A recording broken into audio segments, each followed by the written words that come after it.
how to reduce the debt and replace these sharp spending cuts set to take effect now 23 days from now. Democrats are focused on tax revenue to help replace the sequester, but Politico calls that plan DOA on the Hill.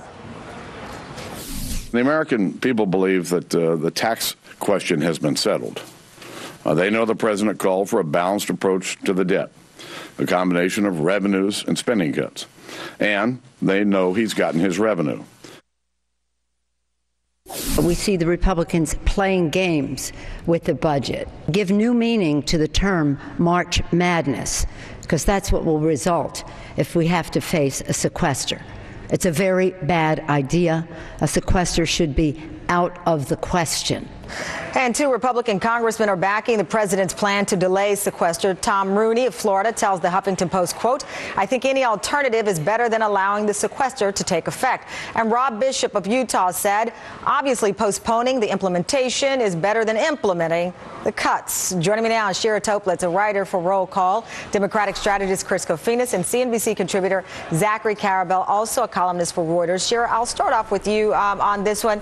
Just sizing up, if you will, the 2 comments from Speaker Boehner and Nancy Pelosi, just the language, the tone. How do you assess where things are now 23 days out? Right. I mean, you'd be hard-pressed to find a member on Capitol Hill right now who wants the sequester to go through.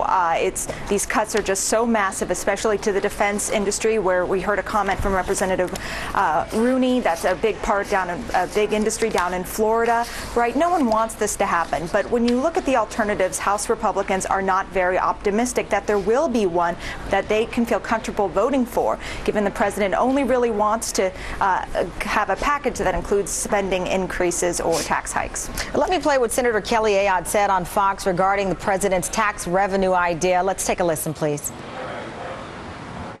His first answer to everything is new taxes. Yeah. And when you think about it, what happened in January, he got $600 billion in new revenue. Where were the spending cuts? And now again, he wants to raise taxes. I think it's time for us to cut spending.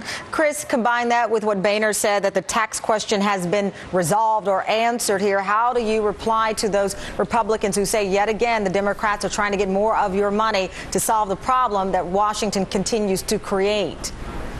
Well, I mean, the problem has been created by both sides, but the reality is to solve it, you need to have a balanced approach.